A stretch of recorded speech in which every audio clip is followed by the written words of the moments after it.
আসসালামু আলাইকুম প্রিয় দর্শক, আমি আমিরুল মোমিনিন মানিক আপনাদের প্রত্যেককে আমন্ত্রণ জানাচ্ছি এই একান্ত আলাপচারিতায়। ইতিহাস নানা বাঁক ঘুরে একটা পরিণতির দিকে যায়।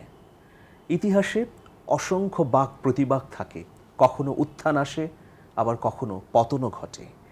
বাংলাদেশের ব্যাংকিং সেক্টরে এমন একজন প্রবাদ পুরুষ এবং প্রত্যক্ষদর্শীকে আজকে আমি হাজির করতে চাই, যাকে ঘিরে অনেক আলোচনা, অনেক না জানা কথার বাতায়ন।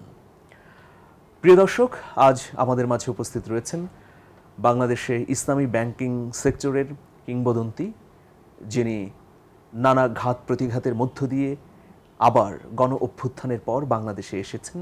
তিনি শুধু ব্যাংকার নন, তিনি একজন ইতিহাসবিদ, একজন লেখক।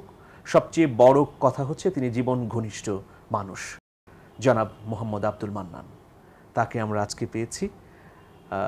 আপনাকে আমাদের এই অনুষ্ঠানে স্বাগত জানাচ্ছি। আপনাকে ধন্যবাদ চেঞ্জ টিভির দর্শকদের সাথে আমাকে শরীক হওয়ার তৌফিক সুযোগ করে দেওয়ার জন্য। অনেক কৃতজ্ঞতা, আপনি ব্যস্ততম সময় থেকে আমাদেরকে দিলেন, সময় দিয়েছেন।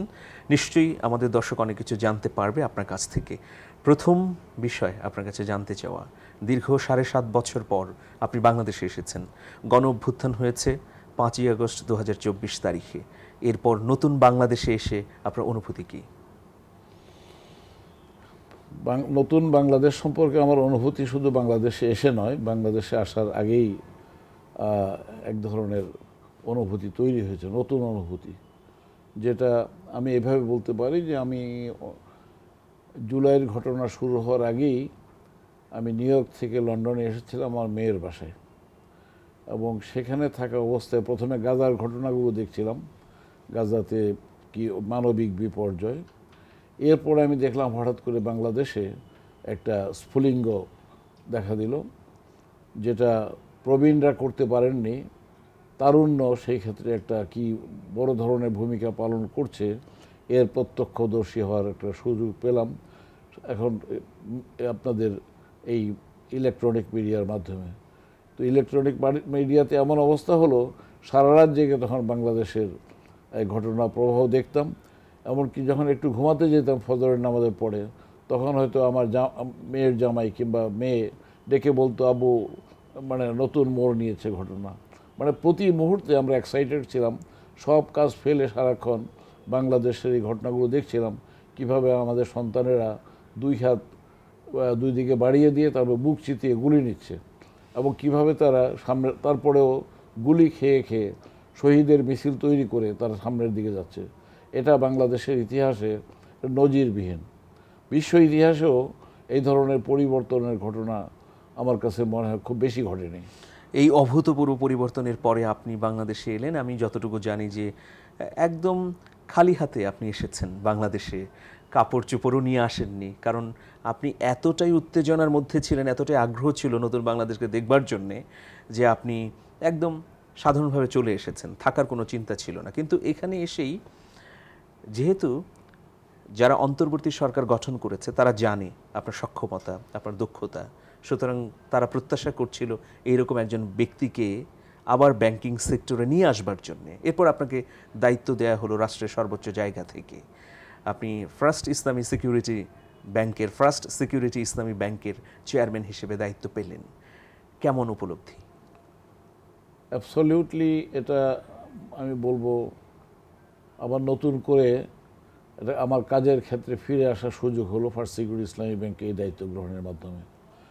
আমি 7.5 বছর যাবৎ দেশের বাইরে একই কাজ করছিলাম। মুদারি ফাউন্ডেশন নামে একটি প্রতিষ্ঠান আমি চালাচ্ছিলাম, সেই প্রতিষ্ঠানে আমি চেয়ারম্যান ছিলাম।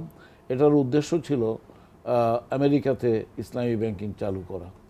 তো সেটার সুযোগ অনেক কম, লোকদেরকে অর্গানাইজ করছিলাম, ওরিয়েন্টেড করছিলাম ইসলামী ব্যাংকিং সম্পর্কে। এই কাজগুলো চলছিল, কিছুটা অগ্রগতি হয়েছিল। এই সময় তো আমি আসলাম 7-10 দিনের জন্য, আর তখন যখন 2-3 দিনের মাথায় 2 দিন যাওয়ার পরপরই আমার কাছে যখন প্রস্তাব আসলো, আমি কিন্তু কিছুটা অপ্রস্তুত ছিলাম। কিন্তু যখন দায়িত্ব দেয়া হলো, এটা আমি মনে করি যে আমার দেশ, আমার স্বদেশ, যে দেশকে আমি আমার প্রাণের চেয়েও ভালোবাসি, সেই দেশে আবার নতুন করে দায়িত্ব পালনের একটা সুযোগ আমার মধ্যে একটা প্রচণ্ড মানে আবেগ সৃষ্টি করলো। আমি সেই বিশেষ করে হাজারো শহীদের রক্ত রঞ্জিত যে আমার দেশ, সেই দেশের মানুষের কল্যাণে তারা যে উদ্দেশ্যে রক্ত দিয়েছেন, সেই উদ্দেশ্য বাস্তবায়নের একটা সুযোগ আমি ফার্স্ট সিকিউরিটি ইসলামী ব্যাংকের চেয়ারম্যান হিসেবে পেলাম বলে মনে করি। এবং সেই অনুভূতি থেকেই আমি যেদিন এটা প্রজ্ঞাপন জারি হলো তার পরদিন সকাল থেকেই আমি কাজ শুরু করলাম। এবং আমি নিবিড়ভাবে ঘনিষ্ঠভাবে আমি এই ব্যাপারে আমার টিম নিয়ে, অর্থাৎ আমাদের যে কজনকে নিয়ে বোর্ড গঠন করা হয়েছে তাদেরকে নিয়ে কাজ শুরু করে দিয়েছি। আমরা কাজে আছি। গত 16 বছরে দখলবাজির ভয়াবহ উৎসব আমরা ব্যাংকিং সেক্টরে দেখেছি। আপনি যে ব্যাংকের দায়িত্বটি নিয়েছেন সেই ব্যাংকেও এই ধরনের হানতে আমরা দেখেছি। এখন আপনি এই রকম একটি ব্যাংকের দায়িত্ব নেবার পর আপনি কি মনে করেন যে আমরা ওই ভঙ্গুর পরিস্থিতি থেকে উত্তরণ ঘটাতে পারবো? আমি কদিন আগে আমাকে বাংলাদেশ অ্যাসোসিয়েশন অফ ব্যাংকস, আমি এই দায়িত্ব পাওয়ার পর ফার্স্ট সিকিউরিটি ইসলামী ব্যাংকের চেয়ারম্যান হওয়ার পরপরই বাংলাদেশ অ্যাসোসিয়েশন অফ ব্যাংকসের কমিটি নতুন করে তৈরি করা হয়। সেখানে আমাকে ভাইস চেয়ারম্যানের দায়িত্ব দেওয়া হয়। তো সেখানে আমি দায়িত্ব পাওয়ার পরপরই বলছিলাম যে 7.5 বছর আগে আমি যে বাংলাদেশের যে ব্যাংকিং খাত দেখে গেছি সেই অবস্থাটি এখন নেই। বাংলাদেশের ব্যাংকিং খাত ছিল অত্যন্ত উত্থানমুখর এবং বাংলাদেশের ইকোনমিতে এটা অত্যন্ত বড় ধরনের ভূমিকা পালন করছিল। বিশেষ করে এর মধ্যে ইসলামী ব্যাংকগুলো কনভেনশনাল ব্যাংকগুলোর চাইতেও অনেকখানি প্রতি 3 মাস পরপর যে বাংলাদেশ ব্যাংকের প্রতিবেদন বের করা হয়, সেই প্রতিবেদন অনুযায়ী প্রতি 3 মাস পরপরই দেখা যেত একটা নতুন অগ্রগতি ইসলামী ব্যাংকগুলোর। এবং এই যে আমরা পারফরমেন্সের দিক থেকে এবং কন্ট্রিবিউশনের দিক থেকে কনভেনশনাল ব্যাংকের তুলনায় ইসলামী ব্যাংক যে এগিয়ে যাচ্ছিল, এর সুনাম, এর সৌরভ চারদিকে ছড়িয়ে পড়েছিল ইসলামী ব্যাংকগুলোর ব্যাপারে। এবং লোকেরা যারা কনভেনশনাল ব্যাংক পরিচালনা করছিলেন তারাও ক্রমশ ইসলামী ব্যাংকিং পদ্ধতিতে তাদের ব্যাংকগুলোকে ফিরিয়ে পুনর্গঠনের ব্যাপারে চিন্তাভাবনা করছিলেন এবং অনেকটা অগ্রগতি হয়েছে, যার ফলে প্রায় 1/3 ব্যাংকিং ইসলামী পদ্ধতিতে বর্তমানে বাংলাদেশে হচ্ছে। ব্যাংকের সংখ্যা 30-এর বেশি, যেখানে নাকি কোনো না কোনোভাবে ইসলামী ব্যাংকিং স্বীকৃতি পেয়েছে, যেটা 1983 সালে কল্পনা করা যেত না। তো সেই সুনাম এবং সমৃদ্ধি আপনি ফিরিয়ে আনতে পারবেন কিনা, কারণ আপনার উপর একটা ব্যাংকের গুরুদায়িত্ব অর্পিত হয়েছে এই নতুন বাংলাদেশে। আমি ব্যাবের সেই বৈঠকে বললাম যে আমি এসে যে অবস্থায় দেখলাম ইসলামী ব্যাংকিং একটা বদনামের সাথে যুক্ত হয়ে গেছে। যেটা ছিল সুনামের আধার, সবচেয়ে ভালো করছে, সেই ব্যাংকিংয়ের অবস্থাটা মনে হচ্ছে যে ইসলামী ব্যাংকিং ইটসেলফ আপনার কি ব্যর্থ হতে যাচ্ছে কিনা, এই ধরনের একটা অবস্থায় আমি ব্যাবের বৈঠকে বললাম যে বিভিন্ন ইসলামী ব্যাংকে নতুন পরিচালক, পুরনো বোর্ড ভেঙে নতুন পরিচালনা বোর্ড দেওয়া হয়েছে এবং ব্যাংকগুলো দুর্বল হয়ে পড়লেও যাদেরকে বোর্ডের দায়িত্ব দেওয়া হয়েছে তারা দুর্বল নন, বরং অনেক যথেষ্ট শক্তিশালী। এবং তাদের নেতৃত্বে শুধুমাত্র আমার ইসলামী ব্যাংক নয়, বরং সবগুলো ইসলামী ব্যাংকই নতুন গতি ফিরে পাবে বলে আমি প্রত্যয় ব্যক্ত করেছি সেখানে। আর আমি আপনার মাধ্যমে বলতে চাই যে ফার্স্ট সিকিউরিটি ইসলামী ব্যাংকে গত মাত্র 3 সপ্তাহ কাজ করে আমরা কিন্তু এই ব্যাংকটির কর্মী বাহিনীর মধ্যে একটা ইতিবাচক সাড়া এবং উৎসাহ সঞ্চার করতে সক্ষম হয়েছি। আমি লক্ষ্য করেছি যে ফার্স্ট সিকিউরিটি ইসলামী ব্যাংকের, আমি যেটাকে সবসময় আমার ব্যাংকিং জীবনে, আমি আগে যে ব্যাংকে ছিলাম ইসলামী ব্যাংক বাংলাদেশ লিমিটেড, সেই ব্যাংকেও আমি জনশক্তিকে প্রধান সম্পদ মনে করেছি। এবং এই ব্যাংকেও আমি লক্ষ্য করছি এই ব্যাংকের জনশক্তি কিন্তু অত্যন্ত সবল, শক্তিশালী। এর রিক্রুটমেন্ট প্রসেসের মধ্যে প্রবেশনারি অফিসার অ্যান্ড অ্যাবাভ যাদেরকে রিক্রুট করা হয়েছে এবং আরও অন্যান্য জায়গায়, সেখানে কিন্তু রিক্রুটমেন্টের নিয়ম আচার একটা ভালো ছিল, যার ফলে এই লোকদের সাথে আমার ইতিমধ্যে বিভিন্ন বিভাগ পর্যায়ে, শাখা পর্যায়ে আমার আলাপ আলোচনা নিয়মিত হচ্ছে, যার ফলে আমি প্রত্যয়ী হয়েছি যে এই টিম নিয়ে আমরা যে কোনো বড় ধরনের চ্যালেঞ্জ মোকাবেলা করে ইনশাআল্লাহ সামনের দিকে আমাদের লক্ষ্য অর্জনের পথে এগিয়ে যেতে পারবো। অনেক আশাবাদী আমরাও। আপনি যখন প্রচণ্ড আশাবাদী আমরা। আপনি যখন দায়িত্ব গ্রহণ করলেন ইসলামী ব্যাংক বাংলাদেশের, এরপর ইসলামী ব্যাংক প্রাতিষ্ঠানিকভাবে ফার্স্ট সিকিউরিটি ইসলামী ব্যাংক না, এটা না, আমি একটু পেছনে যাচ্ছি আর কি। জি, জি। আচ্ছা, আমি রিপিট। আপনি যখন 2006 সালেই তো আপনি দায়িত্ব নিয়েছিলেন, 2010 সালে ইসলামী ব্যাংকের, আপনি 2010 সালে ইসলামী ব্যাংক বাংলাদেশ লিমিটেডের ব্যবস্থাপনা পরিচালক হিসেবে দায়িত্ব গ্রহণ করলেন। এরপর থেকেই ইসলামী ব্যাংক বাংলাদেশের সেবার কার্যক্রম আরও গতিশীল হলো, ব্যাপকভাবে ছড়িয়ে গেল এবং একটা ব্র্যান্ড ভ্যালু তৈরি হলো মানুষের মধ্যে আস্থা এবং গ্রহণযোগ্যতার ক্ষেত্রে। 2017 সালে হঠাৎ করে এটা আচমকা বলা যায় যে আপনি অদৃশ্য হয়ে গেলেন, মানে আপনি আর থাকতে পারলেন না। এর অন্তরালে কি ঘটেছে এটা সাধারণ মানুষ জানে না। 17 থেকে 24 এই সময়টা আপনি দেশের বাইরে ছিলেন। এখন কি আপনি ক্লেম করবেন যে আপনি একজন মজলুম? আপনি দেখুন, মানে ব্যাংকিং কার্যক্রমে যে সমস্ত ভূমিকার জন্য অ্যাপ্রিসিয়েট করা হয়, তার প্রত্যেকটি ইন্ডিকেটরে, প্রতিটি ধাপে আমার সামান্য বাংলাদেশের একজন নাগরিক হিসেবে আমি মনে হয় কিছু ভূমিকা পালন করতে সক্ষম হয়েছি। আজকে ব্যাংকিং চ্যানেলে বাংলাদেশে যে রেমিটেন্স আসছে, এই রেমিটেন্সের ব্যাপারে 2012 সালে আমাকে রেমিটেন্স অ্যাম্বাসেডর উপাধি দেওয়া হয়। অর্থাৎ বাংলাদেশে এই রেমিটেন্সের গতি ফিরানোর ব্যাপারে শুধু ইসলামী ব্যাংকে 27 থেকে 30% আসে এটা নয়, বরং সমস্ত ব্যাংকের মধ্যেই কিন্তু রেমিটেন্স প্রবাহ বেড়েছে আমার তৎপরতার কারণে। এটাকে রিকগনাইজ করা হয়েছে। বাংলাদেশে যে রেডিমেড গার্মেন্টস, সেই রেডিমেড গার্মেন্টসের উন্নয়নে আমি মনে করি ইসলামী ব্যাংকের ভূমিকা আছে এবং ইসলামী ব্যাংকের কর্মী হিসেবে আমার যথেষ্ট সক্রিয় ভূমিকা আছে। বাংলাদেশে যে আপনার গ্রামীণ অর্থনীতির উন্নয়নের জন্য একদম প্রান্তিক জনগোষ্ঠীর উন্নয়নের জন্য যে কাজ আরডিএস প্রজেক্টের মাধ্যমে আমার সময়ে সেটা ব্যাপক গতিশীলতা লাভ করে এবং সেটা ইউএনডিপি রিপোর্টের মধ্যে সেটা স্বীকার করা হয়েছে। আমি যখন দায়িত্ব পালন করি এমডি হিসেবে, তখন 2012 সালে ইসলামী ব্যাংক বাংলাদেশ লিমিটেড বাংলাদেশের একমাত্র ব্যাংক যেটি বিশ্বের 1000 শ্রেষ্ঠ ব্যাংকের তালিকায় মধ্যে চলে আসে এবং গ্লোবাল অনেকগুলি সংস্থা এই ব্যাংকটিকে রিকগনিশন দেয়।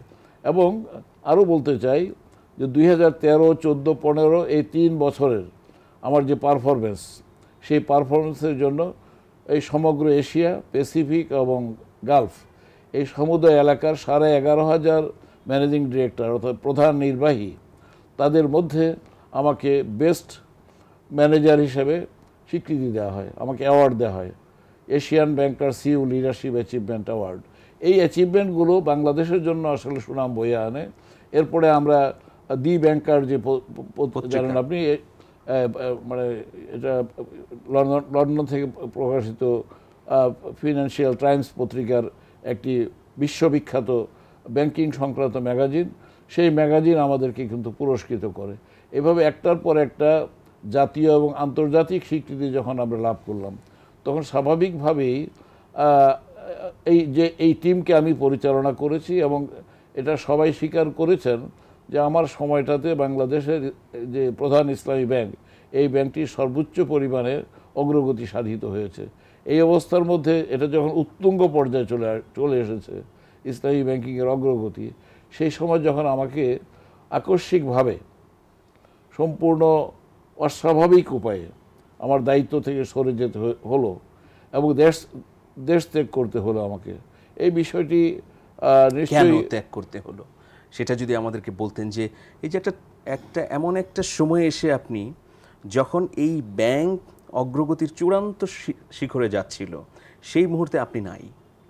সরকার তো ব্যাখ্যা দেয়নি যে কি কারণে মোহাম্মদ আব্দুল মান্নানকে সরালাম, কিন্তু সাধারণ জনগণের মধ্যে প্রশ্ন তৈরি হলো, ব্যাংকে কি তাহলে কোনো কালো থাবা পড়ছে? কিন্তু সাধারণ মানুষ তো অন্ধকারেই থাকলো।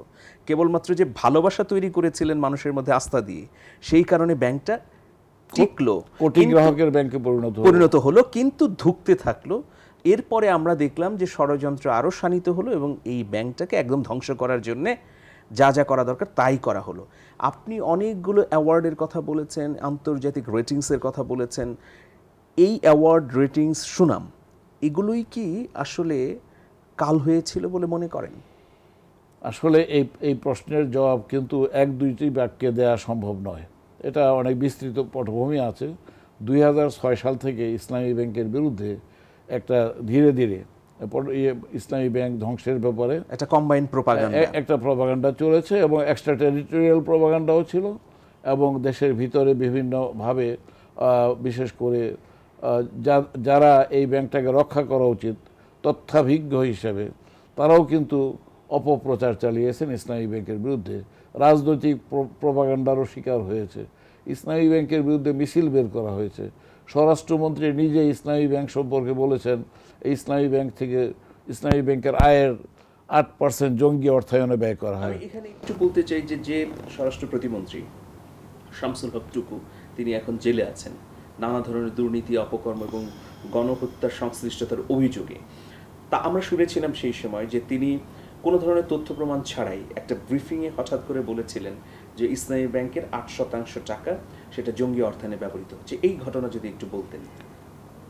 এর আগে থেকেই চলছে, আগে থেকেই দুই একজন আবুল বারাকাতের মতো পণ্ডিত ব্যক্তি তারা মানে ঘুম থেকে উঠেন একটা নতুন তথ্য নিয়ে, এই ধরনের একটা অবস্থা। এই সম্পর্কে তার সম্পর্কে অনেক গল্প প্রচলিত আছে এবং তিনি মৌলবাদের অর্থনীতি অনেক লেখালেখি করেছেন এবং তিনি তার মধ্যে এবং তাকে নিয়ে এবং তিনি কাদের বদলে তিনি এই সমস্ত করেন, কার স্বার্থ রক্ষা করেন, জাতীয় স্বার্থ নাকি বাইরের কোনো শক্তির স্বার্থ, এ নিয়েও কিন্তু যারা তাকে জানেন বুঝেন এবং দেশ নিয়ে যারা ভাবেন তাদের মধ্যে যথেষ্ট প্রশ্ন রয়েছে।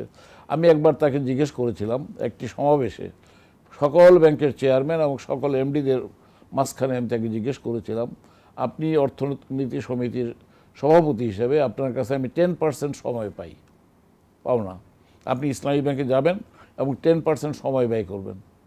উনি একটু অবাক হলেন, উনি একটু মানে অপ্রস্তুত হয়ে গেলেন, বলে কী জন্য যাবো ইসলামী ব্যাংকে? আমি বললাম যে আপনার সামনে আমি আমার সমস্ত সিনিয়র এক্সিকিউটিভদেরকে হাজির করব 1 পৃষ্ঠা একটা সাদা কাগজ নিয়ে, একটা সাদা কাগজের পিস নিয়ে আমরা সবাই বসবো, আপনি প্রমাণ করে দেবেন যে ইসলামী ব্যাংক 1200 কোটি টাকা বা 1700 কোটি টাকা প্রতি বছর জঙ্গি অর্থায়নে ব্যয় করে।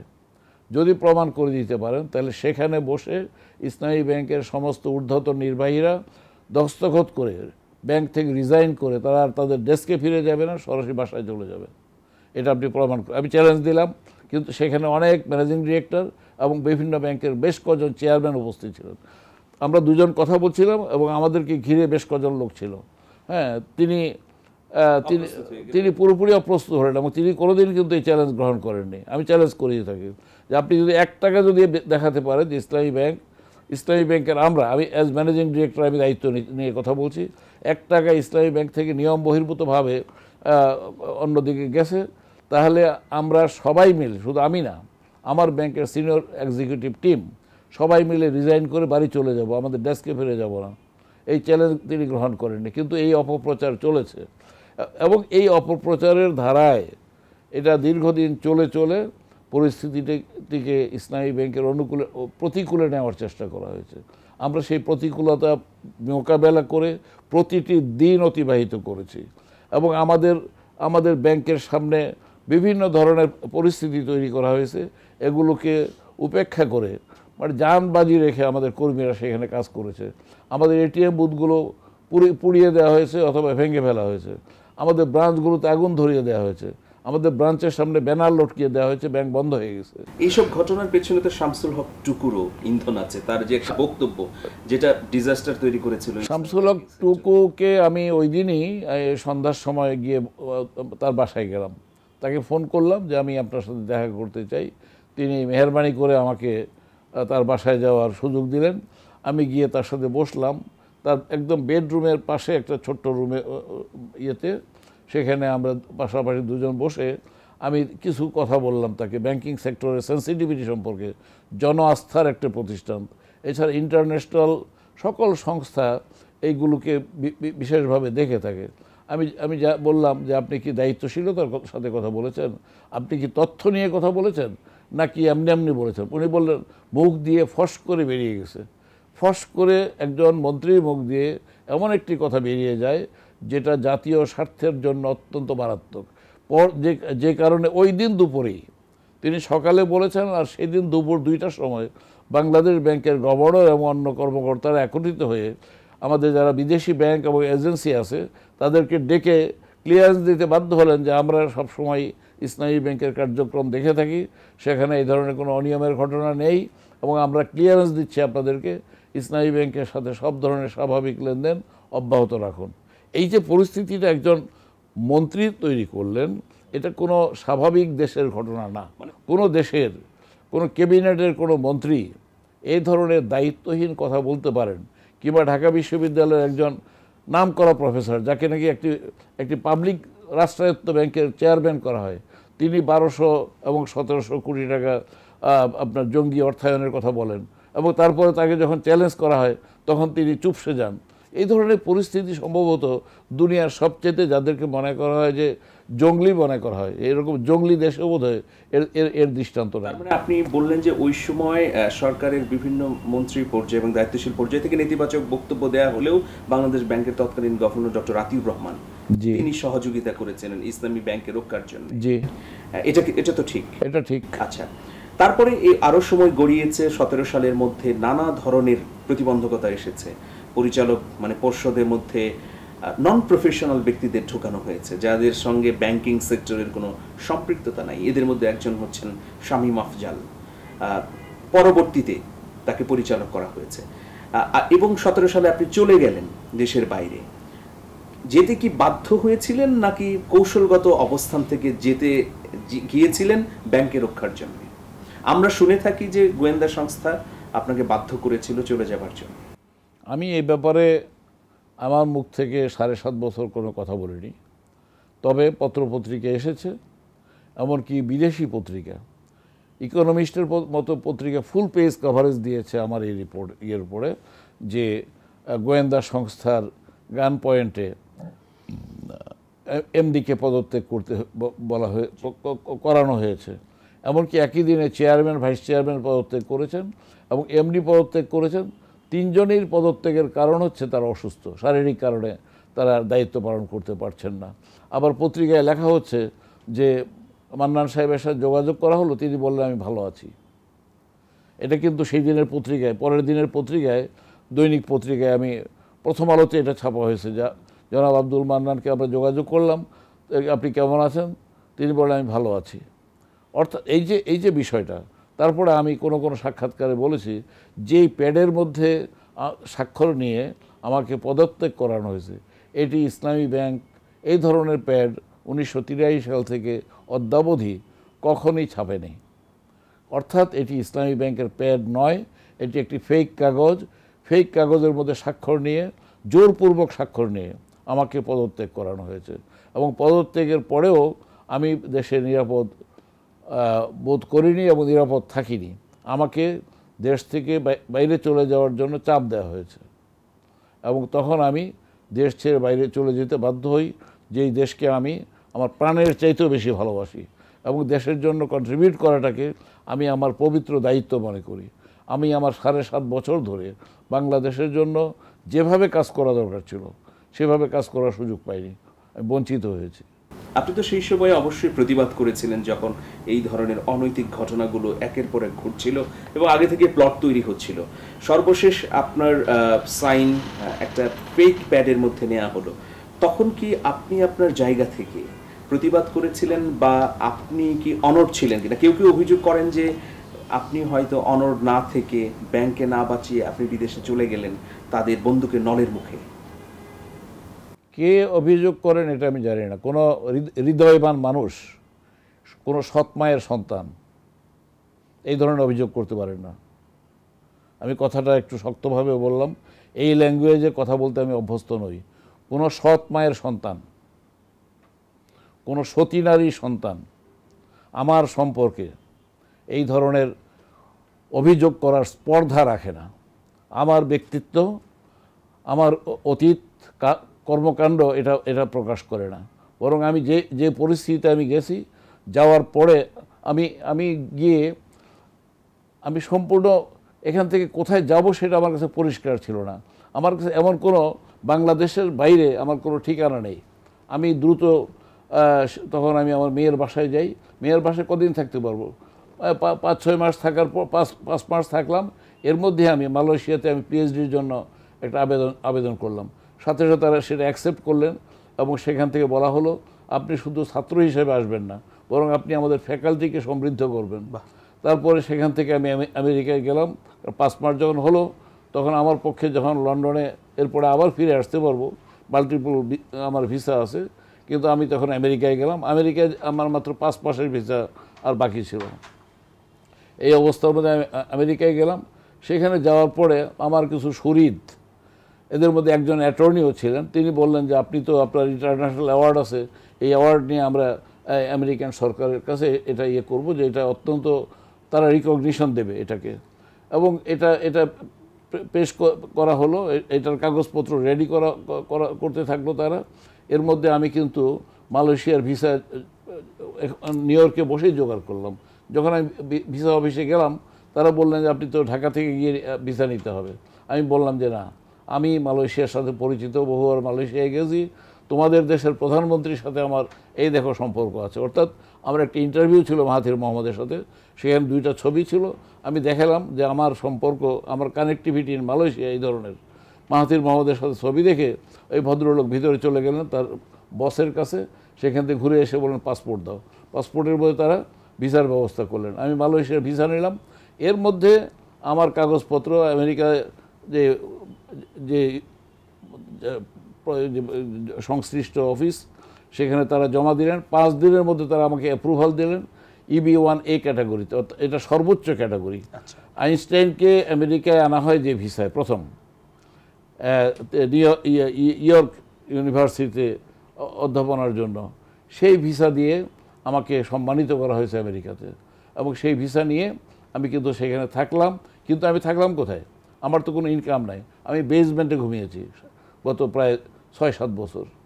তারপরে যখন লোকেরা বলে যে আমি ব্যাংক রেখে আমি ফুর্তি করার জন্য কিংবা আমি আমার নিজেকে বাঁচানোর জন্য আমি আমেরিকায় চলে গেছি, তাদের নিষ্ঠুরতা এটা কোনো সীমা নাই। মানে আপনাকে এই ধরনের শক্ত একটা প্রশ্ন না করলে হয়তো এত ভয়াবহ জুলুমের তথ্যগুলো আমার উঠে আসতো না। আমি 2010 সালে যখন ইসলামী ব্যাংকের দায়িত্ব নিয়েছি, তারপর প্রতিটি দিন আমি অনেকটা বলতে পারেন পুলসিরাতের পুলের উপর দিয়ে আমি হেঁটেছি। ডান দিকে পড়লে আমি দোজখে পড়ে যাব, বাঁ দিকে পড়লে দোজখে পড়ে যাব, এই ধরনের একটা অবস্থা প্রতিটি দিন এবং রাত। এমনকি আমি একা নই, মুস্তফা আনোয়ার সাহেবের মতো বৃদ্ধ মানুষ, তাকে সাথে নিয়ে আমি সকাল থেকে গভীর রাত পর্যন্ত কাজ করেছি। মুস্তফা আনোয়ার সাহেবের ওয়াইফ একদিন আমাকে বললেন যে আপনার এই ব্যাংকটা ছাড়তে পারেন না, আমার তো আর সহ্য হয় না। মুস্তফা আনোয়ার সাহেব আগে প্রতিদিন সকালবেলা হাসি মুখে ঘর থেকে বেরোতেন এবং সন্ধ্যায় তিনি বিকেলবেলা হাসি মুখে ফিরতেন বাসায়। এখন তিনি সকালে যান কখন তারও ঠিক নাই, রাতের বেলা গভীর রাতে তিনি বাসায় যখন ফিরেন, যাওয়ার সময় তার মুখ কালো, রাতে যখন ফিরেন তখনও তার মুখ কালো। এবং আমি আগে তিনি শুইলে ঘুমিয়ে পড়তেন, আর এখন আমি তার মাথায় হাত বুলিয়ে দিই, তারপর তার ঘুম আসে না, সারা রাত ছটফট করেন। কি একটা অবস্থা আপনাদের! এই বলে আমাকে এবং মুস্তফা আনোয়ার সাহেবকে তিনি বললেন আপনারা ব্যাংকটা ছেড়ে যার যার বাসায় চলে যান। কি ভয়াবহ নির্যাতন! এই নির্যাতন এবং জুলুম যারা সহ্য করেছে, আমি 3 টার্ম তাদের সম্পর্কে আপনি যেটা বললেন, আমি এইভাবে আপনার কাছ থেকে সরাসরি একজন দায়িত্ববান মানুষের কাছ থেকে শুনলাম। ওই লোকদের সম্পর্কে আমার কোনো মন্তব্য করার ভাষা নেই, ঘৃণা প্রকাশেরও ভাষা নেই। এবং আরও 2-1টি অভিযোগ করে সেই সম্পর্কে আমি পরে যাব। আপনি যেটা বললেন যে এইখানে একটা আপনি তথ্য বলেছেন, যদিও আপনি ওই বিষয়ে বিস্তারিত বলেননি, কনস্পিরেসি অফ এক্সট্রা টেরিটরি। আমরা শুনেছি যে সাউথ ব্লকের একটা পরিকল্পনার অংশ হিসেবে এই ইসলামী ব্যাংকিং সেক্টরটাকে ধ্বংস করা হয়েছে গত 16 বছরে। এটার কি সত্যাসত্য আছে? আমি যে জিনিস আমার কাছে কংক্রিট তথ্য নেই সে সম্পর্কে কথা না বলা ভালো। এটা মন্তব্যটা দায়িত্বশীল হবে না। আমি যেটা বলছি যে বাংলাদেশে অনেকেই ইসলামী ব্যাংকের শেষের দিকে ক্রমশ, বিশেষ করে শাহবাগের মঞ্চ তৈরি হওয়ার পর অনেকেরই লোলুপ দৃষ্টি পড়েছে ইসলামী ব্যাংকের দিকে, এই মৌচাক কার দখলে যাবে।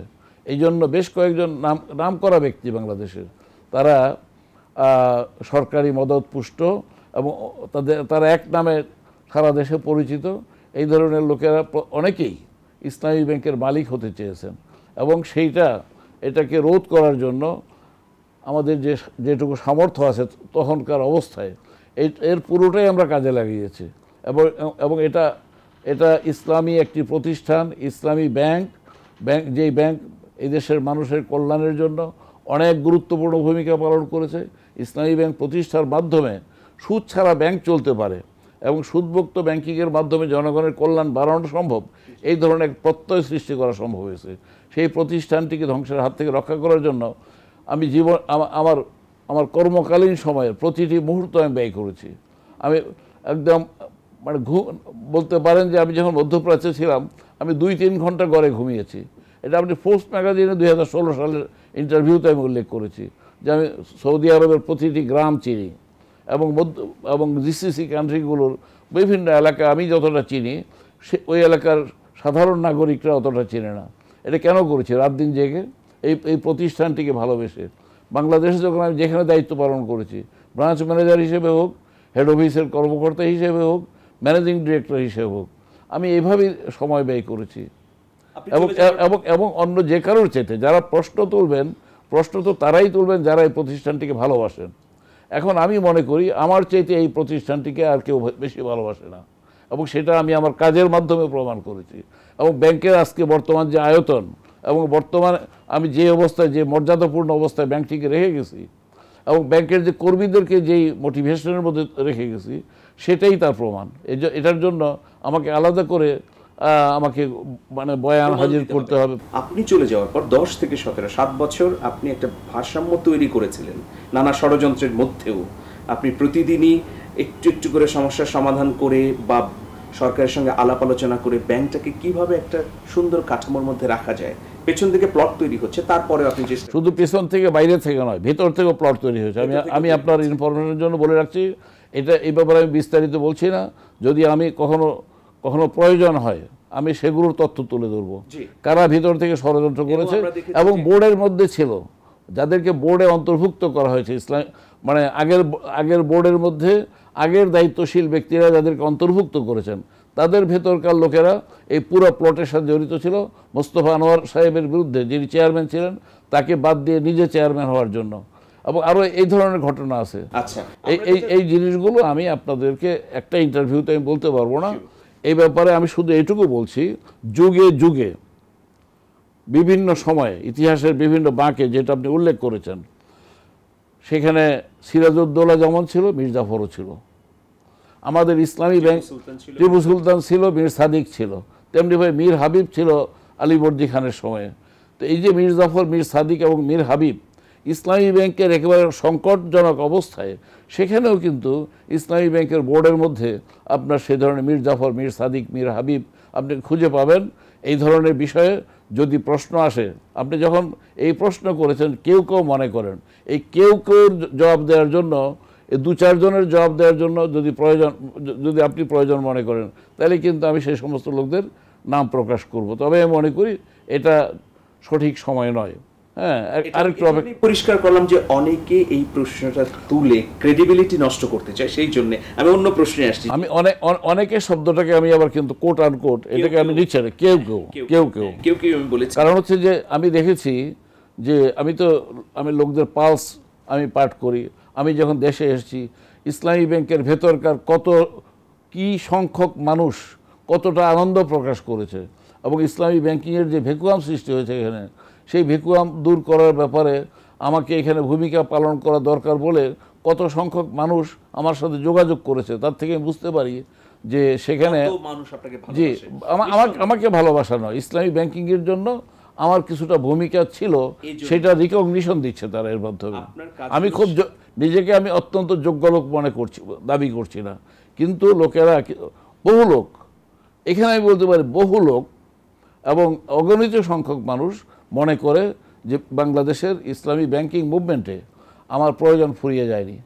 এবং মানুষ এটা মনে করে, আমরা যেটা জনগণের পারসেপশন বুঝি, যেহেতু জার্নালিস্ট হিসেবে রাস্তাঘাটে মানুষের সঙ্গে মিশি, যে মোহাম্মদ আব্দুল মান্নান এবং ইসলামী ব্যাংক, বাংলাদেশ ইসলামী ব্যাংক লিমিটেড, এই দুটো হচ্ছে ওতপ্রোতভাবে জড়িত এবং পরিপূরক। এই ধরনের ব্র্যান্ডিং ইমেজ একজন ব্যক্তির নামের সঙ্গে একটা প্রতিষ্ঠানের আর তো অন্য কারোর ক্ষেত্রে তৈরি হয়নি। এটা আমি একজন প্রত্যক্ষদর্শী, একজন সংবাদকর্মী হিসেবে আপনাকে বললাম। তা আপনি যখন চলে গেলেন, তারপরে আমরা দেখলাম যে 6টি ইসলামী ব্যাংককে গ্রাস করে নিল এস আলম গ্রুপ। মানে আপনাদের মতো যারা পিলার ছিল সেই তাদের নেতৃত্বের কারণে ষড়যন্ত্র পুরোপুরি জেকে বসতে পারেনি, কিন্তু আপনারা চলে যাবার পরে, বিশেষ করে আপনি চলে গেলেন, মানে এই যে ইসলামী ব্যাংকিং সেক্টরের আমব্রেলা থেকে লিডারশিপ, বড় লিডারশিপ চলে গেল, এরপরে জেকে বসলো এসএলএম গ্রুপ। আমি এই জন্যেই মানে এক্সট্রা টেরিটরির কথা বলছি যে নিঃসন্দেহে এটা বোঝা যায় একজন সাধারণ মানুষ হিসেবে যে এটা একটা বড় ষড়যন্ত্রের অংশ ছিল, যে ইসলামী ব্যাংক যেন ব্যর্থ হিসেবে জনমানুষে উপস্থাপন করা যায়। এটার সাথে কি আপনি একমত?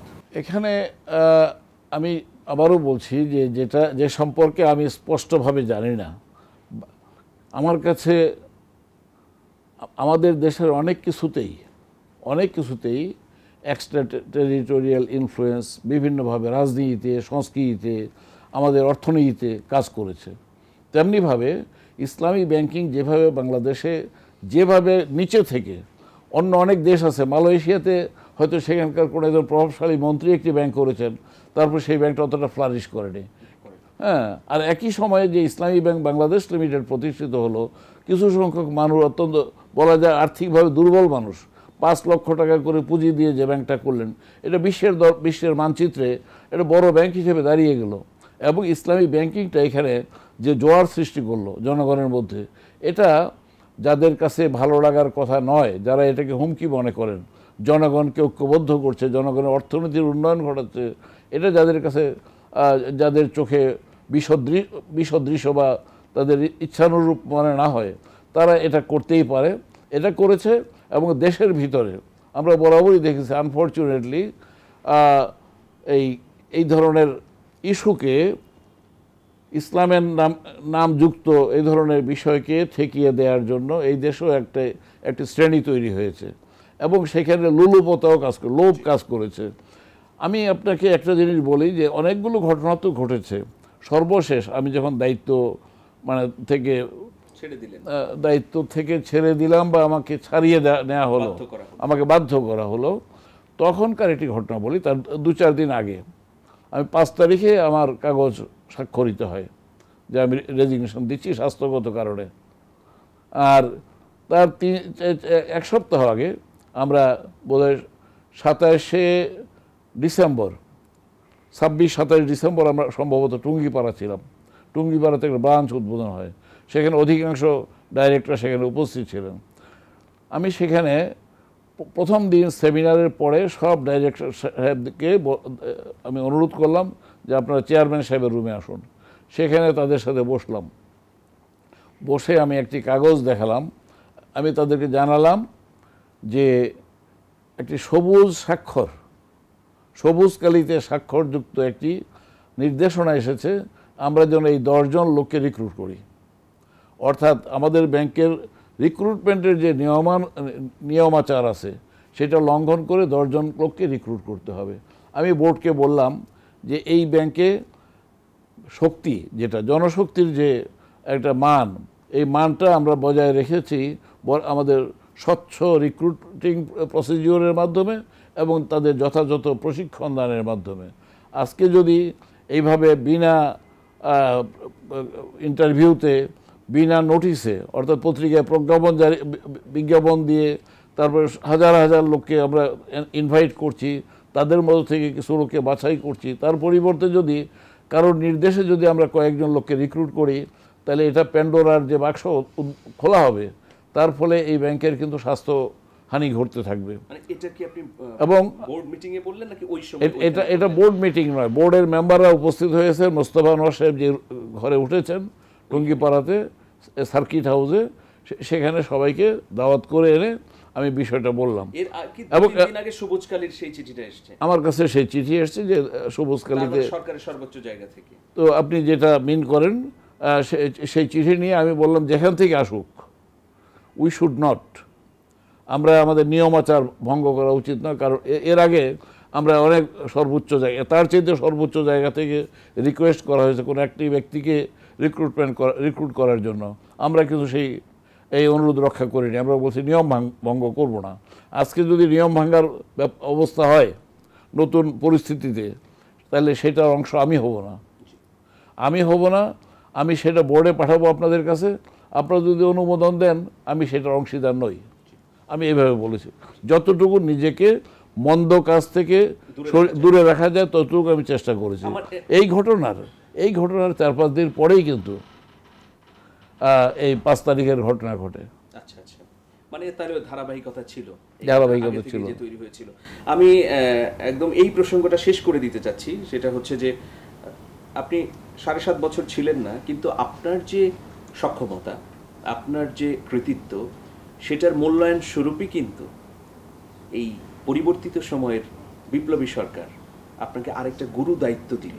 তার মানে যে যাই বলুক, সেটা ক্ষুদ্র গোষ্ঠী হোক, সামান্য হোক, যাই বলুক না কেন, বলবেই, এটা তো পেছনে অনেক কিছু বলতে চাইবে, কিন্তু আপনার কাজের স্বীকৃতি হিসেবেই এই ফার্স্ট সিকিউরিটি ইসলামী ব্যাংকের চেয়ারম্যানের মতো একটা গুরুত্বপূর্ণ দায়িত্ব, যে ব্যাংকটাকে ইতোমধ্যেই দখলবাজির উৎসবে শেষ করে দেওয়া হয়েছে। না, এই ব্যাংকটির চেয়ারম্যানই এই দখলদারিত্বের নেতৃত্ব দিয়েছেন এবং ঘটনাক্রমে তিনি যে চেয়ারে বসতেন আমাকে সেখানে বসানো হয়েছে। এখন এইরকম একটা পরিস্থিতিতে এই ব্যাংকটার উত্তরণ আমাদের অর্থনীতির উত্তরণের ক্ষেত্রে নিঃসন্দেহে একটা ভালো ভূমিকা রাখবে। সেই জায়গায় সরকার আস্থার সঙ্গে, মানে শহীদ আবু সাঈদ, মুগ্ধ, এদের রক্তের বিনিময়ে গড়ে ওঠা যে স্বাধীনতা, সেই স্বাধীনতার সুফল মানুষকে পৌঁছে দেবার জন্য আপনাকে বসানো হয়েছে। আপনি কেমন চ্যালেঞ্জ অনুভব করছেন? হ্যাঁ, চ্যালেঞ্জ অনেক বড় নিঃসন্দেহে। এখানে ব্যাংকিং খাতের যথেষ্ট ক্ষতি হয়েছে এবং সেটা বলবো যে যারা নিয়ন্ত্রক সংস্থাগুলো রয়েছে তাদের চোখের সামনে এই ঘটনাগুলো ঘটেছে, তাদের চোখ এড়িয়ে নয়। এই অবস্থার মধ্যে আমাদেরকে বসানো হয়েছে। আমরা আমাদের দায়িত্বের গভীরতা, এই দায়িত্বের যে এটা গুরুত্ব, এটা আমরা উপলব্ধি করি এবং আমি বিশ্বাস করি অতীতে আমি আমার জীবনে অনেক চ্যালেঞ্জ গ্রহণ করার সুযোগ পেয়েছি এবং চ্যালেঞ্জ মোকাবেলা করেছি। মোকাবেলা করে আল্লাহর রহমত আমার সাথে সবসময় ছিল, সফল হয়েছে। এইখানে যে চ্যালেঞ্জ, সেই চ্যালেঞ্জ মোকাবেলা করার জন্য আমরা ইতিমধ্যেই চ্যালেঞ্জগুলো কী আছে এবং সম্ভাবনাগুলো কী আছে দুটাকেই কিন্তু আমরা সামনে রেখেছি। আমরা দেখেছি ফার্স্ট সিকিউরিটি ইসলামী ব্যাংকের এখানে চ্যালেঞ্জ যেমন আছে, এখানে সবচেয়ে বড় চ্যালেঞ্জ হচ্ছে গুটি কতক মানুষের কাছে আমাদের 20 লক্ষ গ্রাহকের সম্পদ ডিপোজিট মাত্র 200 লোকের কাছে পুঞ্জীভূত করা হয়েছে। মানে 200 নামে 200 লোকের কাছে কিনা, 200 লোক নাও হতে পারে, কিন্তু এগুলো আমরা আইডেন্টিফাই করার চেষ্টা করছি। কিন্তু দেখেন, সম্ভাবনার দিক হলো অতীতে যেটা ঘটেনি, এই গত 2 সপ্তাহে আমরা 250 কোটি টাকার বেশি আমরা 250 কোটি টাকার বেশি আমরা যে ডিপোজিট, যেটা বন্ধ হয়ে গিয়েছিল, খেলাফি বিনিয়োগ, যেটা সেই খেলাফি বিনিয়োগ পুনরুদ্ধার করতে সক্ষম হয়েছি। এবং এই রেটে প্রতি সপ্তাহে যদি আমরা এই 100-150 কোটি টাকা করে আনতে পারি, তাহলে কিংবা তার চেয়ে বেশি আনতে পারবো বলে মনে হয়। আমরা পর্যাপ্ত ব্যবস্থা গ্রহণ করছি।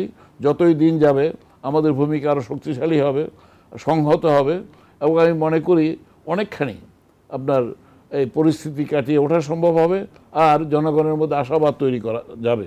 এর মধ্যে আরেকটা চ্যালেঞ্জ হলো, আমরা বলেছি যে 200 গ্রাহকের কাছে 4-5টা ব্রাঞ্চে আমাদের প্রায় 400 আউটলেটের ডিপোজিট যে জমা হলো, এটাকে এখন থেকে মোড় ফিরাতে হবে। অর্থাৎ প্রতিটি শাখাকে বিনিয়োগের জন্য তাদের এলাকাতেই বিনিয়োগ করতে হবে, অন্য জায়গায় বিনিয়োগ করলে চলবে না। এটা যেমন এর ফলে গোটা বাংলাদেশে যেখানে যেখানে আমাদের শাখা ছড়িয়ে আছে ওই এলাকাগুলো শক্তিশালী হবে, সমৃদ্ধ হবে। সেখানে ছোট ছোট বিনিয়োগগুলোকে আমরা বেশি করে উৎসাহিত করব, যেখানে নতুন উদ্যোক্তা সৃষ্টি করা যায়। হ্যাঁ, বাংলাদেশকে সামনের দিকে এগিয়ে নেওয়ার জন্য সেই ধরনের উদ্যোক্তা আমরা তৈরি করব। এটা হচ্ছে গিয়ে বিনিয়োগের দিক থেকে হ্যাঁ রিকভারি করব এবং সেই রিকভারির টাকাটা আমরা এদের মধ্যে নিয়ে যাব। আর আরেকটা জিনিস ছিল, যেটা হলো জনগণের মধ্যে এই সময় তাৎক্ষণিকভাবে যারা ডিপোজিটরস আছেন তারা তারা আমাদের কাউন্টারে এসে সমস্যার সম্মুখীন হচ্ছেন। আমি বাংলাদেশ ব্যাংকে বলেছি যে আমি সবসময় যে ব্যাংকের দায়িত্বে ছিলাম ম্যানেজিং ডিরেক্টর হিসেবে, সবসময় আমরা অন্যান্য দুর্বল ব্যাংকের সহযোগিতায় আমরা এগিয়ে আসতাম। অর্থাৎ আমরা তাদেরকে সাহায্য করতাম যখন তাদের খারাপ অবস্থা হতো। আজকে তার মানে আমাদের হাত বরাবরই উপরের হাত ছিল। আজকে আনফর্চুনেটলি আমি এমন এক ব্যাংকে দায়িত্ব নিয়েছি যেখানে আমার হাতটা নিচের দিক হয়েছে, আমাকে হাত পাততে হচ্ছে। এই অবস্থাটা দ্রুত পরিবর্তন করব। আমাদের গ্রাহকদেরকে আমরা অতীতে মানে অন্য ব্যাংকে যখন ছিলাম সেখানে সন্তুষ্ট করেছি পূর্ণ মাত্রায়।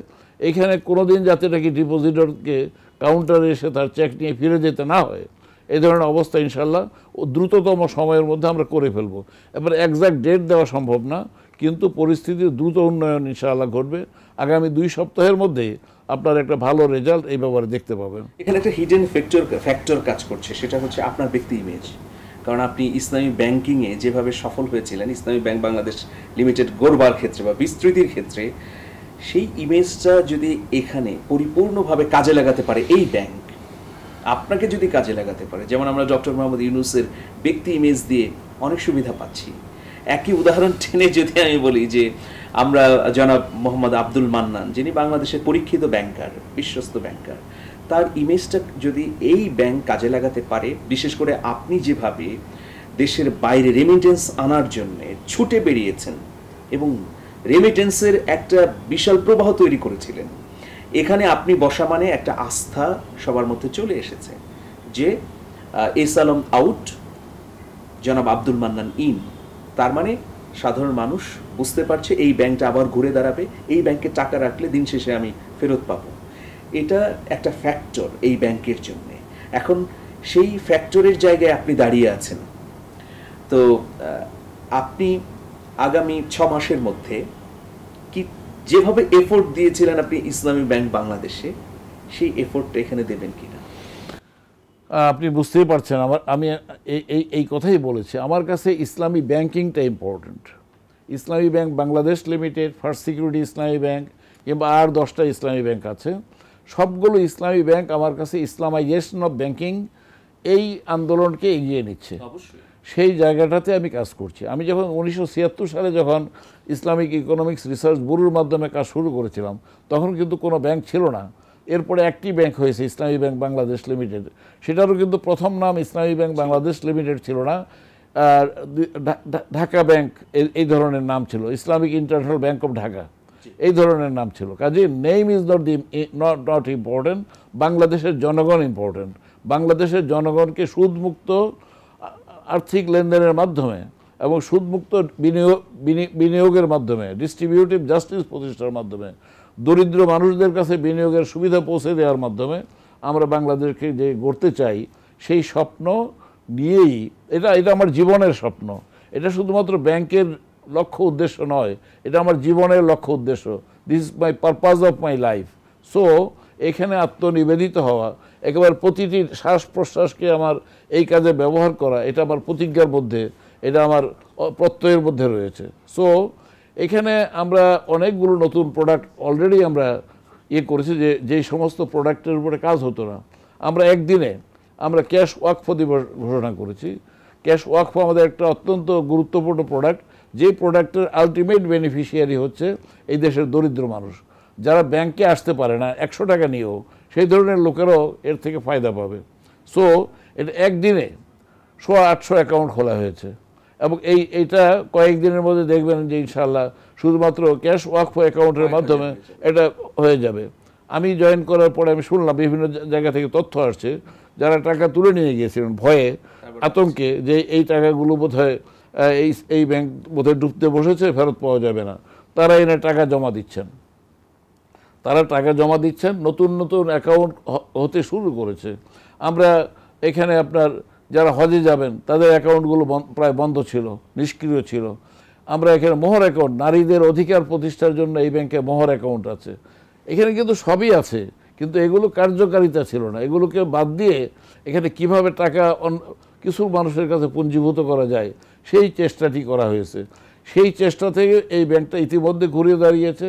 আমরা এখন এই মোহর অ্যাকাউন্টের মাধ্যমে নারীদের যে অধিকার, আমার ড্রাইভার, আমি গত রাতের কথা বলি, গত রাতে আমি ড্রাইভারের সাথে আলাপ করলাম যে তোমার মোহরানা কত দিয়েছো? বললো যে 4 লাখ টাকা না 4.5 লাখ টাকা। বললাম আদায় করেছো? বলে না স্যার আদায় করিনি। বলে আদায় করতে হবে না, আদায় না করে যদি দুনিয়া থেকে চলে যাও তাহলে তোমার অবস্থা কী হবে? তখন বললো স্যার এটা তো ভাবি নাই। তখন আমি বুঝালাম যে তুমি মাসে 500 টাকা করে দিয়ে হোক, 1000 টাকা করে দিয়ে হোক, তুমি তোমার স্ত্রীর নামে এই 4 লাখ টাকার একটা ব্যালেন্স তৈরি করতে পারো। বললো স্যার আমি রবিবারে অ্যাকাউন্ট খুলবো। কালকে ছিল ছুটির দিন, ছুটির দিনে বললো যে শনিবার বাদ দিয়ে রোববার দিনই আমি অ্যাকাউন্টটা করে ফেলবো। তারপরে আমি বললাম যে তুমি হজ করেছো? বলে যে হজ করিনি। হজ করা উচিত না? বলে যে আমি আর আমার ওয়াইফ দুজনে তেলে হজের অ্যাকাউন্ট খুলে ফেলবো। এই যে আমার ড্রাইভার আমার সাথে যুক্ত হলো বা হলেন, তিনি আমার সাথে যুক্ত হলেন। আমার ওয়াইফ তিনি এখানে ক্যাশ ওয়াকফ করার সিদ্ধান্ত নিয়েছেন। তিনি তার অ্যাকাউন্টগুলো, তার মেয়েকে তিনি অ্যাকাউন্ট খুলতে বলেছেন। আমাদের সমস্ত আত্মীয় স্বজনকে ফার্স্ট সিকিউরিটি ইসলামী ব্যাংকে অ্যাকাউন্ট খোলার জন্য আমার স্ত্রী কিন্তু সবাইকে ফোন করে করে বলছেন। এবং আমেরিকাতে আমাদের যে সমস্ত আত্মীয় থাকে, লন্ডনে যারা থাকে, তাদেরকে বলেছেন যে তোমরা ফার্স্ট সিকিউরিটি ইসলামী ব্যাংকের সাথে লেনদেন শুরু করো। এইভাবে আমাদের পরিবার কিন্তু অনেক বড়, মানে আমার স্ত্রী এবং পুত্র পরিবার, তারাই শুধু পরিবার না। আমি মনে করি আমি যাদের সাথে, যারা আমাদের গ্রাহক, তারা এই ব্যাংক পরিবারের অংশ। এবং আমাদের যে ৬,০০০ জনশক্তি আছে, আমরা প্রথমত তাদের অ্যাকাউন্টগুলো খুলে ফেলবো, ক্যাশ ওয়াকফ এবং অন্যান্য অ্যাকাউন্ট। এই যে একটা উদ্যোগ, আমি বলছি ছোট থেকে শুরু হলো, কিন্তু আপনি দেখবেন যে খুব অল্প সময়ের মধ্যে কিভাবে এই ব্যাংকটি ঘুরে দাঁড়ায়। আমরা দায়িত্ব নেওয়ার 1 সপ্তাহের মধ্যে আমাদের শরিয়া কাউন্সিলের মিটিং ডেকেছি। আপনার এই জটিল ব্যাংকিং ব্যবস্থাপনা, এগুলোর মধ্যে আপনার একটা সৃজনশীল মন আছে, যেখানে আপনার সাংবাদিকতার করার কর্মতৎপরতার একটা ইতিহাস আছে, ফেলে আসা অতীত। আরেকটা বিষয় হচ্ছে ইতিহাস ঘনিষ্ঠ লেখালেখি, এবং সবসময় এই জাতিকে তার শেকড়ে ফিরিয়ে নেবার একটা প্রচেষ্টা আমরা দেখেছি। ব্যাংকের এত জটিল জটিল ব্যস্ততম সময়ের মধ্যেও আপনি অনেক কষ্ট করে সময় বের করে করে এই ভবিষ্যৎ প্রজন্মের জন্য এগুলো রেখে গেছেন। যেমন বঙ্গভঙ্গ থেকে বাংলাদেশ, আমি একটা বইয়ের নাম বলছি, এরকম আরও অনেকগুলো আপনার কালো গেলাফ একটা বই আছে বিভিন্ন রকমের। আপনি কি ভেতর থেকে তাড়না অনুভব করেন না যে এত জটিলতার মধ্যে যদি একদম নির্বিঘ্নভাবে আপনি লেখালেখি করতে পারতেন? এরকম কি কখনো মনে হয় যে? এর দুটো দিক আছে। একটা তো হলো যে খুব আরামায়েশে থেকে লেখালেখি করা, আর একটা চাপে পড়ে লেখালেখি করা। কাজী নজরুল ইসলাম চাপের মধ্যে থেকে লেখালেখি করেছেন, আর রবীন্দ্রনাথ ঠাকুর কিছুটা স্বস্তির মধ্যে রিল্যাক্সড লাইফে লেখালেখি করেছেন। নজরুলের লেখার মধ্যে যতটা গণমানুষের প্রতি তার যে আবেদন, সেই আবেদন তো আমরা এই বিপ্লবের সময় দেখলাম। নজরুল যেভাবে কি বলা যায় প্রাসঙ্গিক ছিলেন এই বিপ্লবে, অন্য কোনো কবি কিন্তু সেভাবে প্রাসঙ্গিক ছিলেন না। আর নজরুল তো দুখুমিয়া, এই দুখুমিয়ার দুঃখী জীবন, সেটা কিন্তু আমাদের বিপ্লবের সাথে সম্পৃক্ত হয়ে গেছে। কাজেই লেখালেখির ক্ষেত্রে আমি আগে চলমান ইতিহাস তৈরি করতাম, ডেইলি রিপোর্টার হিসেবে আমি ওই দিনের ইতিহাসটা লিখতাম। কিন্তু আমি যখন রিপোর্টিং থেকে চলে আসলাম ব্যাংকিংয়ে আসার পরে আমার কলম একদিনের জন্য বন্ধ থাকেনি। কারণ আমাকে একজন মুরব্বী বলেছিলেন, এই যাকে আল্লাহ তাআলা কলম দিয়েছেন তাকে আল্লাহ শ্রেষ্ঠ নেয়ামত দিয়েছেন, তুমি এই নেয়ামতের শুকরিয়া আদায় করো। আমি তার এই নির্দেশনা আমি কিন্তু কখনো ভুলিনি। এবং আমি সম্ভবত খুব কম রাত এমন গেছে জীবনে যে রাতে আমি কিছু না কিছু লিখি নাই। এবং এই যে আমি বাইরে ছিলাম, এই সময়টাতে আমি প্রচুর সময় পেয়েছি লেখালেখি করার। আমি বেশ কিছু নতুন পাণ্ডুলিপি তৈরি করেছি, অনেক তথ্য আমি সংগ্রহ করেছি। এবং আশা করি যদি আল্লাহ তাআলা আমাকে আয়ু দেন, আমাকে স্বাস্থ্য দেন, তাহলে আমি ইনশাআল্লাহ এই বইগুলো জাতির জন্য অনেক ভালো ভালো বই উপহার দিয়ে যেতে পারবো ইনশাআল্লাহ। আপনার লেখালেখির মধ্যে সবসময় দেখেছি যে ঐতিহ্যে ফিরে আসা, শেকড় সন্ধান এবং বাংলাদেশের প্রতি একটা অকৃত্রিম দরদ সব লেখাগুলোর মধ্যেই ঘুরে ফিরে। আপনি বিদেশের মাটিতে থাকলেও বাংলাদেশকে যেভাবে অনুভব করেছেন, আপনি মক্কা মদিনায় গিয়েও আপনি দেশের প্রতি ভালোবাসা অনুভব করেছেন, এবং সৌন্দর্যের প্রতি আপনার আত্মনিবেদন এই লেখাগুলোর মধ্য দিয়ে প্রকাশ পেয়েছে। আপনার কাছে এই ব্যস্ততার মধ্যেও পাঠককুল আর অনেক ধরনের লেখা চায়। সামনে বইমেলা আসছে, সেই বইমেলায় সাধারণ পাঠকদের জন্য যারা মুখিয়ে আছেন যে আমাদের প্রিয় লেখক জনাব মোহাম্মদ আব্দুল মান্নান ফিরে এসেছেন, তার কাছ থেকে কোনো না কোনো বই পাবো, তাদের জন্য নতুন কোনো সুসংবাদ দেবেন কিনা? আমি আসলে কখনোই মেলাকে কেন্দ্র করে বই লিখিনি, কারণ আমার বইগুলো ছিল আপনি জানেন একটু ভারী ধরনের। হ্যাঁ, এটা যখন রেডি হয়েছে তখন গেছে। আর একটা আলসেমি আছে, বই আমি কখনোই স্যাটিসফাইড হতে পারি না। লেখার পরে আমার কাছে মনে হয় যে এটা আরও ভালো করতে হবে, এই অপেক্ষায় থাকি। আমার একজন ছোট ভাই ছিল বুলবুল সারোয়ার, এখনও আছে। হ্যাঁ, তো বুলবুল সারোয়ারের একটা অত্যন্ত ঠোঁটকাটা স্বভাব ছিল, এবং ছো মেরে আমার পাণ্ডুলিপি যেখানে পেত সেটা নিয়ে প্রেসে দিয়ে দিত। দিয়ে বলতো যে আপনি এডিট পরে করবেন, আগে ছাপা হয়ে যাক। হ্যাঁ, এইভাবে করে আমার অধিকাংশ বই তার হাত দিয়ে বেরিয়েছে। একেবারে মুক্তি সংগ্রামের বুধারা, আমাদের জাতিসত্তার বিকাশ ধারা, বঙ্গভঙ্গ থেকে বাংলাদেশ, কালো গেলাপ, সোনার দেশ বাংলাদেশ, এইভাবে সবগুলো বইয়ের নাম বলা যাবে। বুলবুল সরোয়ার যখন পূর্ণভাবে সুস্থ ছিল, সে ছিল আমার জন্য একটা শক্তির উৎস। অর্থাৎ সে টেনে নিয়ে আমার বইগুলো ছাপাখানায় দিয়ে দিত। এরপরে কি হবে, মানে একটু বেয়াদব ছোট ভাই, কিন্তু আমি অধিকারের সঙ্গে, হ্যাঁ, তো আমার এই বেয়াদব ছোট ভাই অসুস্থ হয়ে পড়ার পরে আমার অনেকগুলো পাণ্ডুলিপি কিন্তু রেডি হয়ে আছে, আর কেউ এইভাবে টেনে নিয়ে ছাপতে দেয় না। এটা একটা ব্যাপার। আমার একটা আলসেমি আছে এই ব্যাপারে, কিংবা সংকোচও কাজ করে। তবে আমার সম্ভবত আমি বেশ কিছু ভালো বই আগে যা কিছু লিখেছি তার চাইতে আরও পরিণত, বাংলাদেশ, বঙ্গ থেকে বাংলাদেশ, আপনার একেবারে বর্তমান বাংলাদেশ হওয়া পর্যন্ত প্রাচীন ইতিহাস থেকে শুরু করে এর একটা ধারাবাহিক ইতিহাস জাতির সামনে উপস্থাপন করার মতো কাজ করেছি। এছাড়া আরও বেশ কয়েকটি বই আপনি শুনলে খুশি হবেন। এটা মোর দেন 1 ডজন, 1 ডজনের বেশি বই আমার মোটামুটি রেডি আছে। আমি কাউকে হয়তো সাথে নেব যারা নাকি একটু মোটামুটি দেখবে, এগুলো গুছানোর পরে প্রেসে দিলে আমি তখন এরপরে সম্পাদনের কাজটা করে দেবো এবং এগুলো বেরিয়ে যাবে। আমি তো কিছুটা ফ্রি বর্তমানে আগের তুলনায়। ইসলামী ব্যাংক এমডি যখন ছিলাম বা ইসলামী ব্যাংকে যখন ছিলাম, মানে কর্মরত জীবন এখন আমার না, কিন্তু আমি ব্যাংকের চেয়ারম্যান, এখানে আমার কাজ সীমিত, কিন্তু দায়িত্বের অনুভূতিটা আমাকে খুব একটা ওই আটকে মানে করতে পারে না, ওই ফ্রি করতে পারছে না। তবে হোপফুলি আমার 2টা ইস্যু এখন। নাম্বার 1 হলো, নাম্বার 1 কোনটা আমি বলতে পারবো না। একটা হলো আমাকে লেখালেখি করতে হবে, লেখাগুলো সম্পূর্ণ করতে হবে এবং এগুলো স্থায়ী জিনিস। আরেকটা হলো বর্তমানে ইসলামী banking industry as a whole, সামগ্রিকভাবে বাংলাদেশে ইসলামী ব্যাংকিং যে মুভমেন্ট, সেই মুভমেন্টটা বর্তমানে কিছুটা পিছিয়ে পড়েছে। সেই অবস্থাটাকে দূর করে আবার নতুন একটা গতিবেগ সঞ্চার করা এই ইন্ডাস্ট্রিতে সামগ্রিকভাবে, একটি ব্যাংকের কথা বলছি না, আমাদের সামগ্রিক সেক্টরে, যেমন আর কি আমাদের মনে করেন ইসলামী, এখানে অনেকগুলো ফোরাম আছে আমাদের, সেই ফোরামগুলো যদি শক্তিশালী করা যায় তাহলে ইসলামী ব্যাংকিং মুভমেন্টটা গতি পাবে। এই গতি সঞ্চারের বিষয়টা আমার কাছে আরেকটি গুরুত্বপূর্ণ ইস্যু। এছাড়া আমার কাছে এর চাইতে বড় কোনো ইস্যু এই মুহূর্তে নাই, এই দুটা প্রাধান্য পাবে। আর সাংস্কৃতিক জগতের মানুষ আমি দীর্ঘদিন পর্যন্ত এখানে সাংস্কৃতিক আন্দোলনের সাথে যুক্ত ছিলাম, সেখানে আমি কিছু ভূমিকা পালন করার চেষ্টা করব। যারা ইতিহাস রচনা, যারা লেখালেখি করেন, তাদের মধ্যে যারা প্রাবন্ধিক, তাদেরকে একত্রিত করে তাদেরকে দিয়ে ইতিহাস ঐতিহ্যমূলক লেখালেখিতে উৎসাহিত করে তাদেরকে কীভাবে ইতিহাস লেখার কাজে আগ্রহী করা যায়, এগিয়ে দেওয়া যায়, সেই চেষ্টা আমি করবো ইনশাআল্লাহ। অনেক অনেক ধন্যবাদ আপনাকে। আমরা সাধারণ মানুষ আপনার কাছ থেকে প্রত্যাশা করি যে একজন লেখক মোহাম্মদ আব্দুল মান্নান, তাকে যেমনভাবে আমরা চাই, যদিও এখন মানে মাঠের সাংবাদিকতা সম্ভব নয়, এরপরেও আপনি সাংবাদিকতায় দীর্ঘ সময় এই জাতিকে অনেক কিছু দিয়েছেন, সেখানেও আপনার স্মৃতিচারণ এবং আপনার এই বর্তমান সময়ে সাংবাদিকতার ঘনিষ্ঠ যদি লেখালেখি অব্যাহত থাকে, পাশাপাশি সাংস্কৃতিক সংগঠক হিসেবে প্রত্যেকটা বড় বড় কাজের সঙ্গে আপনি ছিলেন, এই বাংলাদেশের যতগুলো কাজ হয়েছে, তো সেগুলো অব্যাহত থাকবে, এটাই আমাদের প্রত্যাশা। আপনি সর্বশেষ যদি দর্শকদের উদ্দেশ্যে কিছু বলেন। না, দর্শকদের উদ্দেশ্যে একটাই আমার কথা, সেটা হলো যে আমাদের প্রতিটি মানুষকে আল্লাহ তাআলা সৃষ্টি করেছেন একটা উদ্দেশ্য দিয়ে, এবং এই উদ্দেশ্যটা বাস্তবায়নের একজনের এক এক ধরনের কোয়ালিটি আছে। কেউ ব্যাংকিংয়ের ক্ষেত্রে কাজ করবেন, কেউ সাংবাদিকতার ক্ষেত্রে কাজ করবেন, কেউ উড়োজাহাজ চালাবেন, কেউ জমিতে ফসল ফলাবেন।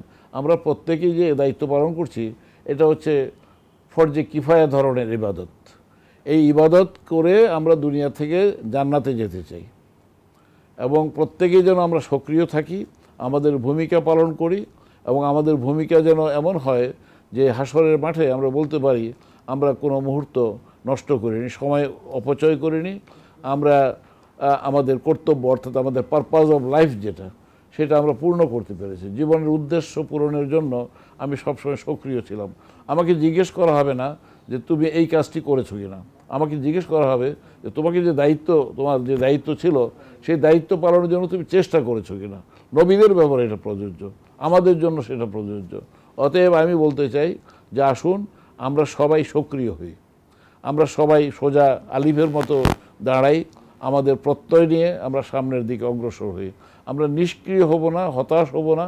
হতাশা এবং নিষ্ক্রিয়তা এটা ঈমানের লক্ষণ নয়। আমরা সক্রিয়ভাবে আমাদের দায়িত্ব পালন করে আমাদের দেশ এবং জাতির বিনির্মাণে ভূমিকা পালন করব। আমাদের দেশের আরও অনেক এগিয়ে যাওয়ার কথা ছিল বিভিন্ন দিক থেকে, সামাজিকভাবে, সাংস্কৃতিকভাবে, রাজনৈতিকভাবে, অর্থনৈতিকভাবে। আমরা অনেকটাই আমাদের যে সামর্থ্য সেটাকে আমরা নানান কারণে কাজে লাগাতে ব্যর্থ হয়েছি। লিডারশিপের আমরা নেতৃত্ব দিতে ব্যর্থ হয়েছি।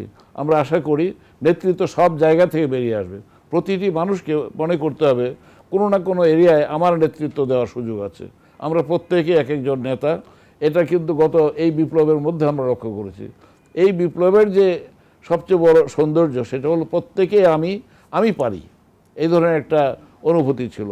আসুন আমরা সবাই মিলে আমরা আমাদের জাতিকে আমি পারির অনুভূতি নিয়ে আমরা কন্ট্রিবিউট করি এবং আমরা আমাদের দেশকে, আমাদের জাতিকে বিশ্ব মানচিত্রে সম্মানজনক অবস্থায় নিয়ে যাই। আমরা আমাদের আচরণে, আমাদের কাজে আমরা যেন নিষ্ঠাবান হই। এইটুকুই আজকের দিনে আমি বলছি।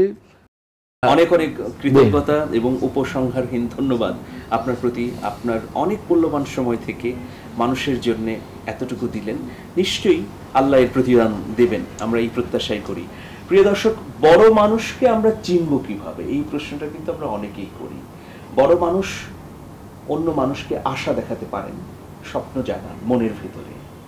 আমরা অনেক সময় বিরান ভূমিতে দেখি কোনো গাছ নেই, কোনো বৃক্ষ, পাখির কুজন নেই। হঠাৎ সেই বিরান ভূমিতে যদি একটা বটবৃক্ষ থাকে, তাহলে সাধারণ মানুষ বৃষ্টি থেকে রক্ষা পায়, রোদ থেকে রক্ষা পায়, অথবা কুয়াশা তাকে আচ্ছন্ন করতে পারে না। বটবৃক্ষ যেমন বিরান ভূমিতে হঠাৎ হঠাৎ জন্মগ্রহণ করে, বড় মানুষরাও ঠিক এই সমাজে বিরলভাবেই আমাদের সামনে উপস্থাপিত হন। আমি মনে করি জনাব মোহাম্মদ আব্দুল মান্নান আমাদের এই সমাজে একজন বিরল মানুষ। তিনি ইসলামী ব্যাংকিং সেক্টরে যেমন আশা দেখান, এই ধরুন ফার্স্ট ইসলামী সিকিউরিটি ব্যাংকের চেয়ারম্যান হিসেবে দায়িত্ব গ্রহণের সঙ্গে সঙ্গেই বাংলাদেশে এই ব্যাংকের গ্রাহকদের মধ্যে একটা আশার স্বতঃস্ফূর্ত বাণী ছড়িয়ে গেছে। ঠিক একইভাবে তিনি যখন লেখেন তখন একেবারে শিকড় ধরে ঝাঁকুনি দেন, যেন আমাদের প্রজন্ম সেই ঐতিহ্যে ফিরে যায়, যেন বাংলাদেশপন্থী হয়। আজকে জনাব মোহাম্মদ আব্দুল মান্নান স্যারের কাছ থেকে জীবনের তার কর্মতৎপরতার সামান্যটুকু শুনলাম। আরও একদিন সময় পেলে আর অনেক অনেক অজানা দিকে, অন্ধকার দিকে আলো ফেলবেন তিনি, সেই অপেক্ষায় থাকলাম। আমরা স্যারের জন্য অনেক দোয়া করছি, তিনি যেন আমাদেরকে এভাবে নিরতভাবে আলো দিয়ে যেতে পারেন। ভালো থাকবেন, শুভেচ্ছা নিরন্তর। আল্লাহ হাফেজ।